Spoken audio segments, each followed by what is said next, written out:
Según su visión, el CMM está llamado a ser una comunión de iglesias, una coinonía de iglesias. La declaración dice lo siguiente: el Congreso Mundial Menonita está llamado a ser una coinonía de iglesias afines al anabautismo, vinculadas entre sí en una comunidad mundial de fe para fraternizar, adorar, servir y testificar. Durante las últimas 2 décadas, el término comunión, como traducción de la palabra bíblica koinonía, se ha convertido en una palabra y concepto central para describir nuestra vocación y nuestra vida juntos en el CMM. Sin duda, esa es la razón por la que César me ha pedido que ofrezca algunas reflexiones hoy y mañana sobre los temas el Congreso Mundial Menonita y la comunión, y liderazgo y comunión. Espero que estas observaciones sean de alguna utilidad para ustedes, miembros del Concilio General, en los próximos días, incluyendo aquellos de ustedes que ya escucharon la presentación de hoy cuando nos reunimos en Indonesia. En la invitación que César me ha extendido hay evidencia de compasión por un exsecretario general. Él dijo que no necesitaba tomarme el tiempo para crear algo nuevo, sino que podía usar materiales que ya había escrito hace años sobre la comunión, materiales que en el presente están incluidos en el libro de referencia del Congreso Mundial Menonita. Revisé los documentos del libro de referencia, aunque no solo los que yo había contribuido. En dicho libro, redescubrí buenas presentaciones sobre la comunión que otros habían hecho durante el tiempo que fui secretario general y descubrí algunas nuevas contribuciones añadidas al libro después de mi salida. Son principalmente los materiales producidos por otros los que quiero usar hoy en esta presentación como la escritura, como punto de referencia para esta presentación. Si aún no se saben de memoria todos los documentos del libro de referencia, los animo a que los lean de nuevo. Hay muy buenos materiales en el libro de referencias, muy buenas cosas que leer, muchas perspectivas, muchas más de las que podemos dar y recibir en el tiempo que tenemos juntos ahora. Pero antes de mirar la comunión según el libro de referencia, me gustaría mirar en la Biblia. Me gustaría poner ante nuestros ojos algunos versículos de la Biblia que han llegado a mi mente a lo largo de más de 35 años de una peregrinación en busca de contribuir a la unidad en el cuerpo de Cristo.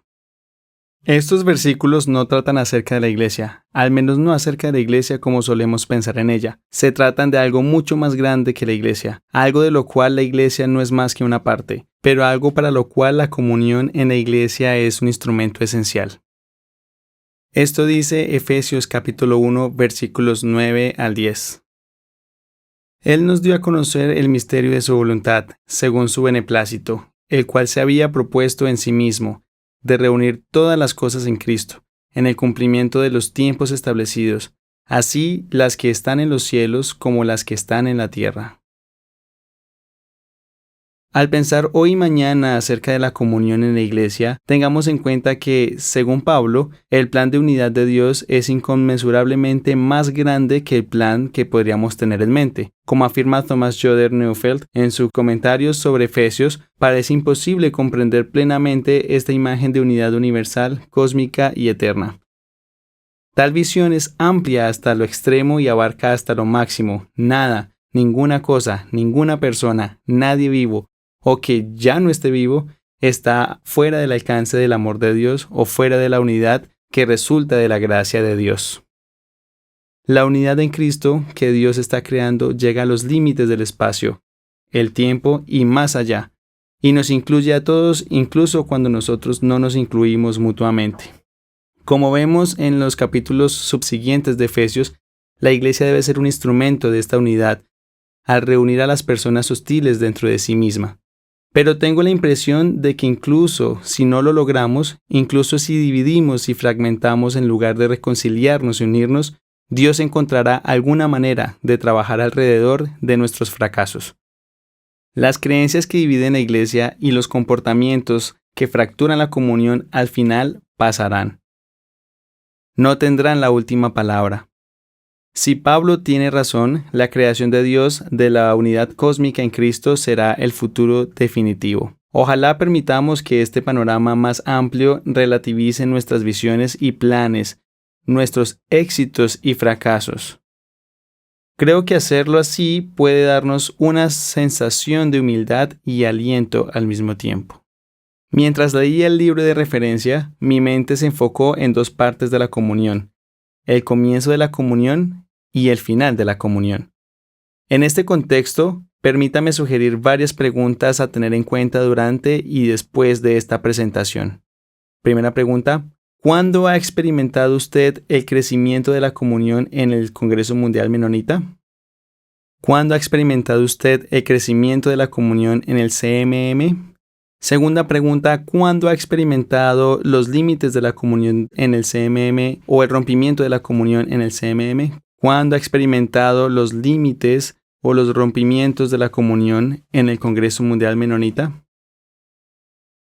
En la época de la reunión del Concilio General de 2018, nuestro querido hermano Alfred Neufeld publicó su último libro, titulado Convirtiéndonos en una comunión mundial: Desarrollos teológicos en el Congreso Mundial Menonita de 1925 a 1975.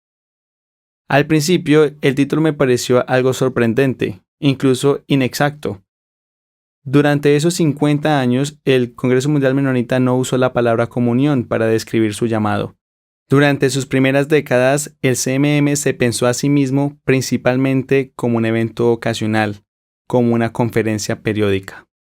Pero para cuando el sexto congreso se reunió en 1957, el sentido de pertenencia se había vuelto lo suficientemente fuerte como para pensar en organizarse aún más con una primera constitución y algunas palabras adicionales para caracterizar el propósito del Congreso Mundial Menonita: fraternidad y hermandad. El propósito del CMM es reunir a los menonitas del mundo en una asociación fraternal. El CMM con ello pretende fortalecer el sentido de hermandad mundial en la que se encuentra. La segunda constitución, aprobada en 1976, conservó el término fraternidad como palabra clave. El propósito del Congreso Mundial Menonita es reunir en fraternidad a los menonitas, hermanos en Cristo, y a los organismos anabautistas afines de todo el mundo, proveer oportunidades para fraternizar y alentarse mutuamente a nivel mundial, creyendo que esta fraternidad encontrará mayor significado y profundidad a medida que busquemos juntos una mayor fidelidad en Cristo. Al menos desde principios de la década de 1960, el lenguaje de coinonía y comunidad estaba encontrando su lugar en el mundo del CMM. H.S. Bender, presidente del CMM entre 1952 y 1962, lo expresó de esta manera: en el Nuevo Testamento, el término que mejor expresa la vida en común en el cuerpo de Cristo es la palabra griega koinonía, cuya mejor traducción es hermandad. Comunidad es el término que define al grupo que practica la hermandad. La idea fundamental del concepto de koinonía es participar en algo en que otros también participan, es decir, compartir conscientemente con los demás mediante la propiedad conjunta, generalmente en forma permanente, no simplemente en eventos periódicos. Históricamente, muchos en los círculos anabautistas menonitas usaban la palabra comunión para referirse a la cena del Señor. Se refería más comúnmente a una de las ordenanzas que a un concepto fundamental de la eclesiología anabautista menonita.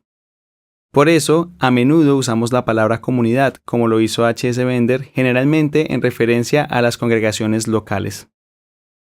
Sin embargo, en la última parte del siglo XX, en la Iglesia cristiana a nivel más amplio, la coinonía se convirtió en un concepto eclesiológico fundamental compartido, especialmente cuando se refiere a la Iglesia universal, y generalmente se traducía como comunión. El liderazgo del CMM notó ese desarrollo y comenzó a usar también el término en el Congreso Mundial Menonita, tanto para reconocer el creciente deseo de las iglesias miembro de relacionarse entre sí, como para impulsarnos hacia tener relaciones más profundas. No obstante, cuando estábamos desarrollando las declaraciones de visión y misión del CMM, había sentimientos encontrados entre los miembros del CMM sobre esta terminología. Hubo un amplio acuerdo en que estábamos llamados a hacer algo más que un congreso ocasional y de hecho nos estábamos convirtiendo en una comunidad. Pero las opiniones sobre pasar del lenguaje y los objetivos de la comunidad al lenguaje y los objetivos de la comunión estaban más divididas. Esa es una de las razones por las que ambos términos figuran en la visión. adoptada por el Concilio General en 2003 en Bulawayo, Zimbabue, y están incluidos en la Constitución actual, adoptada en el 2009 en Asunción, Paraguay. El Congreso Mundial Menonita está llamado a ser una comunión, coinonía, de iglesias afines al anabautismo, vinculadas entre sí en una comunidad mundial de fe para fraternizar, adorar, servir y testificar. Esta redacción refleja un momento particular, tanto de desarrollo como de vacilación en la vida y el mundo semántico del CMM. ¿Ha cambiado la situación desde que se adoptó la visión hace 19 años? De hecho, parece haber un cambio significativo. Ahora ustedes, como el Concilio General, están considerando cambiar el nombre del CMM a uno que reemplace Congreso por Comunión. La comunión se ha convertido en una palabra central del CMM, que significa algo muy grande. Según la carpeta de trabajo del Concilio General del 2018, comunión sugiere un cuerpo comprometido con relaciones de responsabilidad, amor sacrificial y ayuda mutua, con el objetivo de fraternizar, adorar, servir y testificar. Si esto es realmente lo que queremos decir ahora en el CMM cuando decimos coinonía o comunión, parece un llamado muy elevado. El Congreso Mundial Menonita está llamado a ser una comunión de iglesias afines al anabautismo. ¿Es realista cumplir con este llamado? ¿Es siquiera posible? ¿Es posible que un grupo de iglesias, todas las cuales afirman ser autónomas, como lo hacen las iglesias miembros del CMM, es posible que un grupo de iglesias autónomas estén en comunión entre sí? En este tipo de situación, que es la situación constitucional del CMM, ¿por dónde se comienza? ¿Dónde comienza la comunión? En julio de 1998, 3 meses antes del inicio del primer diálogo entre el CMM y la Iglesia Católica, el Comité Ejecutivo aprobó la declaración Dios nos llama a la unidad cristiana. Los párrafos introductorios concluyen con estas palabras.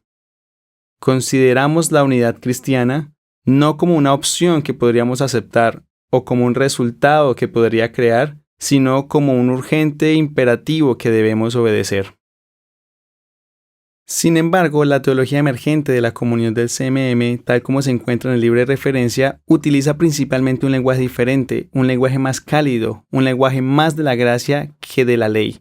No habla de un imperativo que debe ser obedecido, sino de un don a ser recibido. La comunión es como la salvación, comienza como un regalo, un don de Dios.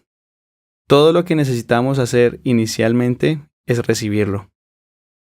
En su introducción al libro de referencia, César escribe, somos conscientes de que la comunión es un regalo de Dios, hecho posible por la acción de su Espíritu en la nueva creación de la cual formamos parte. Asimismo, para Fernando Enns, en Comunión y Diversidad, una comunidad de iglesias afines al anabautismo, la coinonía se basa en el don de la fe en el trino Dios. Es concedida por el Espíritu Santo. La comunidad de creyentes es un don de Dios, por medio del cual Dios atrae a la humanidad al reino de su amor misericordioso y abnegado. Thomas Joder Neufeld titula su artículo sobre el tema Coinonía, el don que tenemos juntos.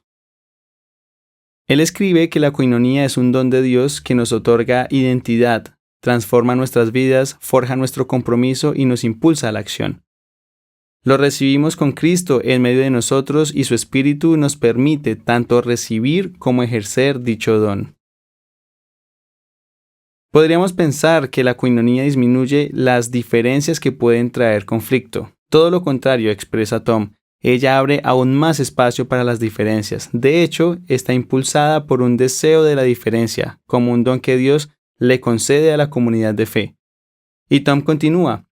La coinonía como palabra, concepto y experiencia es una perla de gran valor.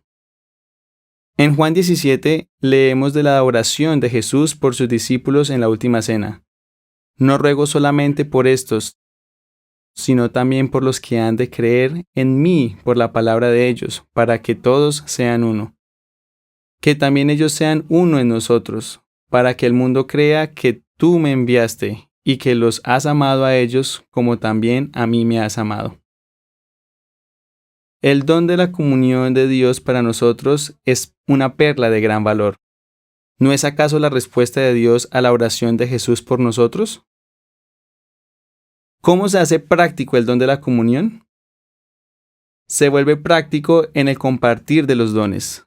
El compartir global de los dones como quizás la expresión más concreta del don de comunión recibido de Dios ha estado explícitamente en el corazón del CMM durante al menos 25 años, con la creación del Fondo de Ayuda de la Iglesia Mundial, la aprobación de la Constitución vigente, el inicio del programa global de compartir los dones en los años siguientes y también el desarrollo de comisiones y redes desde ese entonces. Pero de hecho el compartir de los dones ha estado en el corazón del CMM desde el principio. Una declaración menonita ruso-ucraniana a los participantes de la primera reunión del CMM se refirió agradecida a la ayuda, los dones, que los menonitas rusos ucranianos habían recibido de otros menonitas después de los difíciles años de la Revolución Rusa y la Primera Guerra Mundial, y luego preguntaron cómo podían hacer algo a cambio. Los menonitas en Rusia, decía el comunicado, no tenían plata ni oro. Solíamos tener ambos, ahora somos pobres. Y sin embargo, tenemos algo para dar. Podemos dar testimonio que el precio de la fe cristiana no es ilusión. Así que Alfred tenía razón con el título de su libro. A través de los 9 congresos mundiales celebrados durante los primeros 50 años del CMM, la familia mundial anabautista menonita estaba recibiendo el don de la comunión global. El Congreso Mundial, la Asamblea Mundial, fue y sigue siendo un instrumento principal para recibir el don de la comunión, que es la respuesta de Dios a la oración de Jesús, que es el don que tenemos juntos. Hasta ahora hemos estado pensando en la comunión como un don que Dios da a la Iglesia.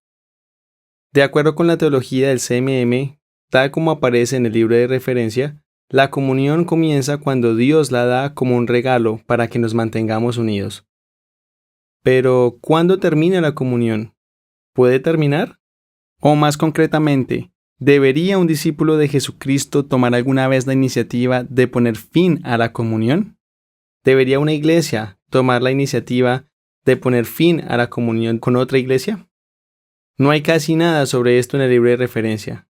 Nos dice cuándo comienza la comunión, pero por lo que puedo ver, no dice cuándo termina, cómo termina o incluso si puede llegar a terminar. La Constitución no otorga al CMM el poder de excomulgar a ninguno de sus miembros, ni siquiera indica cómo los miembros pueden abandonar la comunión. Nos hace el llamado a que asumamos compromisos de ratificar la visión, misión y las convicciones compartidas del CMM, participar en toda la vida y la obra del CMM, hacer aportes proporcionales justos, compartir dones en la comunidad del CMM y la iglesia más amplia. Pero no menciona qué hará el CMM si los miembros no cumplen con estos compromisos. Hay documentos y partes de documentos en el libro de referencia sobre la reconciliación durante o después del desacuerdo y el conflicto, pero no dice que el CMM tomará la iniciativa de terminar la relación si persiste los desacuerdos y los conflictos. ¿Quién puede tomar la iniciativa para poner fin a la comunión y bajo qué circunstancias? Sabemos que la historia anabautista menonita hasta el presente está llena de relaciones fracturadas, de división y de comunión rota. Creemos que los matrimonios deben durar hasta que la muerte nos separe. Pero no parece que creamos tan firmemente que la comunión debe durar hasta que la muerte nos separe, incluso aunque lo que esté en juego no es solo un par de cuerpos humanos, sino el cuerpo de Cristo. A veces incluso parece que sentimos que la división es uno de nuestros dones especiales, pensando que lo hacemos más a menudo que nadie. pero tengan la seguridad de que mis experiencias con otras comuniones cristianas mundiales durante varias décadas me llevan a pensar que puede que no seamos tan especiales de esta manera como tememos. Aún así, tenemos una clasificación muy alta en la lista de aquellos que infligen heridas al cuerpo de Cristo. E incluso hemos desarrollado una justificación espiritual para esta práctica. Sabemos por Juan 17 y otros pasajes del Nuevo Testamento que el discipulado fiel incluye la unidad de los discípulos. Incluso sabemos por el pasaje de Juan que Jesús creía que la unidad es la parte misma del discipulado que llevará a que el mundo crea. Sin embargo, en nuestra tradición, ¿no separamos a menudo estas dos cosas? Por un lado está el discipulado, por otro lado está la unidad, y luego procedemos a concluir que el discipulado es más importante que la unidad, que seguir a Jesús en el mundo es más importante que la unidad en el cuerpo de Cristo. Hace poco le pregunté a un sociólogo menonita que ha entrevistado a muchos líderes anabautistas menonitas en la región donde vive, ¿qué cree que significa unidad para ellos, para esos líderes? Para la mayoría, respondió, creo que significa compromiso. Buscar la unidad en Cristo conduce a comprometernos con la obediencia a Jesús. Uno de mis momentos más memorables en diálogos del CMM con otras comuniones cristianas mundiales fue cuando un líder de la delegación de la Iglesia Católica comentó en voz baja: cuando rompemos la comunión en el cuerpo de Cristo, herimos al propio Jesucristo. Lo herimos una y otra vez. Lo hacemos sufrir una y otra vez. Antes de ese momento y aún más desde entonces, no he podido contestar afirmativamente a las siguientes preguntas.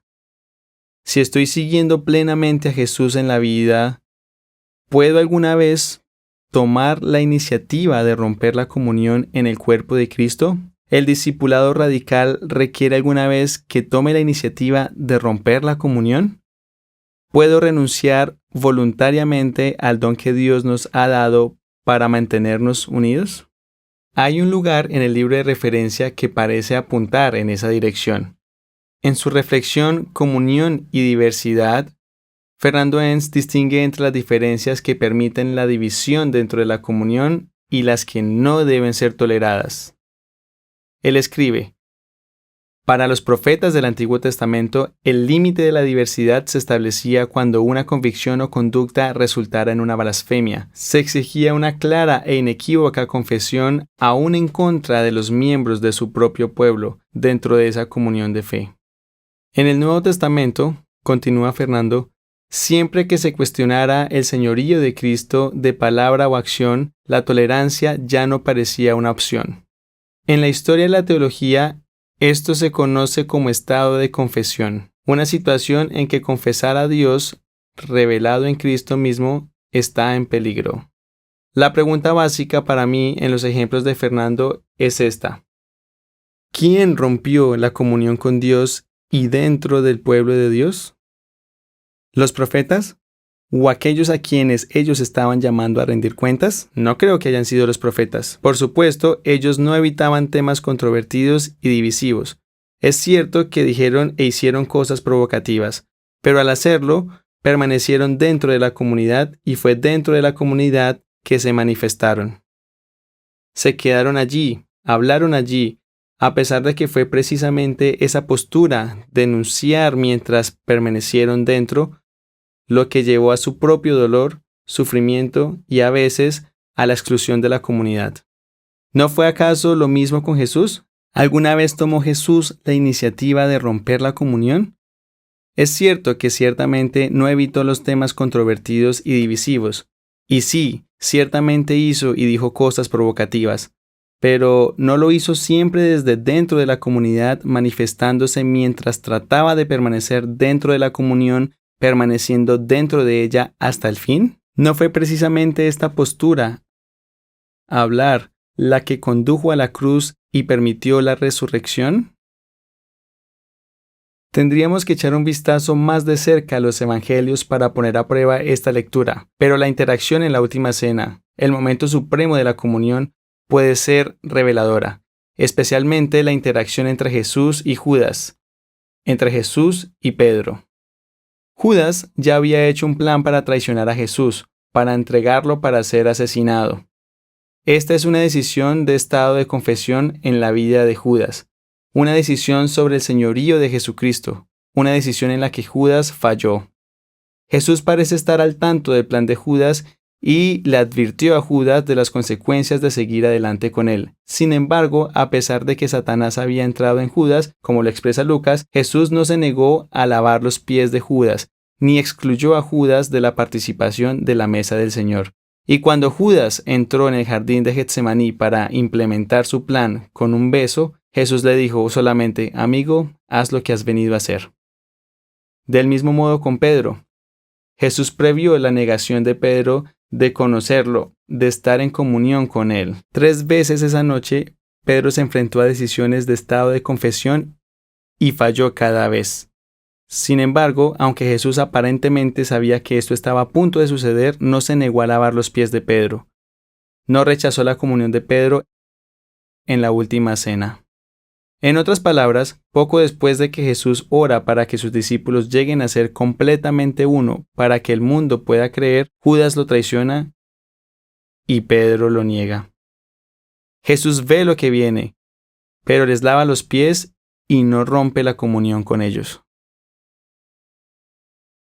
En la declaración de convicciones compartidas del CMM decimos que por medio de su vida y enseñanzas, su cruz y su resurrección, Jesús nos mostró cómo ser discípulos fieles. ¿Alguna vez vemos a Jesús tomar la iniciativa de romper la comunión? Si no, seguir a Jesús puede llevarnos alguna vez a tomar la iniciativa de romper la comunión. Y si la comunión ha sido rota por otra persona, ¿no nos llama el discipulado radical a tomar la iniciativa de revivirla, incluso si eso solo se puede hacer en un futuro desconocido y de alguna manera aún por determinar? ¿No es así como Jesús aconsejó tratar con la comunión cuando otros la terminan? Los anabautistas se refirieron a una importante enseñanza de Jesús como la regla de Cristo. Encontramos esta práctica descrita en Mateo 18, uno de los 2 únicos lugares en el Nuevo Testamento donde Jesús usa la palabra eclesía, iglesia. En este caso, en Mateo 18, Jesús está esbozando un proceso cuyo objetivo es restaurar la comunión en la iglesia si alguna vez ha sido rota por otra persona.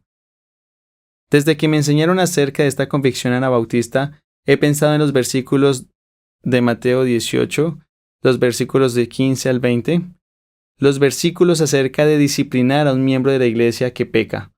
Siguiendo la regla de Cristo, dice lo siguiente: si un miembro de la comunidad peca contra ti, ve y repréndelo. Si el miembro de la comunidad se rehúsa a escucharte a ti o a la comunidad, tenlo por gentil o publicano. Pero la enseñanza de Jesús en esta sesión de recursos con sus discípulos no comenzó ni terminó con los versículos de Mateo 18, del 15 al 20. La regla que Jesús enseñó comenzó antes de estos versículos, con un llamado al autoexamen por parte de cada discípulo. A cualquiera que haga tropezar a alguno de estos pequeños que crean en mí, mejor le fuera que se le colgara al cuello una piedra de molino y que se le hundiera en lo profundo del mar. ¡Ay de aquel hombre por quien viene el tropiezo! Y después de los versículos de 15 al 20, la enseñanza de Jesús continúa con un llamado a buscar incesantemente la restauración de la comunión donde ha sido rota por otra persona. Entonces se le acercó Pedro y le dijo: Señor, ¿cuántas veces perdonaré a mi hermano que peque contra mí? ¿Hasta 7 veces? Jesús le dijo: no te digo 7 veces, sino aún hasta 70 veces 7. Perdona sin cesar. La iglesia menonita local donde vivo ahora incluye un proceso de resolución de conflictos en su constitución. Si un conflicto en la iglesia no puede resolverse, el último paso en el proceso es que la congregación declare el asunto irresoluble y considere retirar la membresía del miembro infractor. Como mencioné anteriormente, la constitución del CMM no contiene tal cláusula de excomulgación. Creo que eso es algo bueno, pero me pregunto si en algún futuro texto autorizado el CMM podría comprometerse explícitamente a buscar repetidamente una conversación renovada y restaurar la comunión con cualquier miembro que haya decidido irse, que haya tomado la iniciativa de poner fin a la comunión. Después de todo, según Jesús, la oferta de comunión nunca debería ser retirada. ¿Cuántas veces perdonaré a mi hermano que peque contra mí?, preguntó Pedro. ¿Hasta 7 veces? Jesús le contestó, no 7 veces, hasta 70 veces 7. La sabiduría, perspectiva y plan de Dios que, según Pablo en la carta a los Efesios, que durante tanto tiempo fue un misterio, es que todas las cosas en la tierra y todas las cosas en el cielo serán reunidas en Cristo. Ojalá en el CMM podamos ser instrumentos que contribuyan al desarrollo de este plan divino, en lugar de ser obstáculos que impidan su cumplimiento.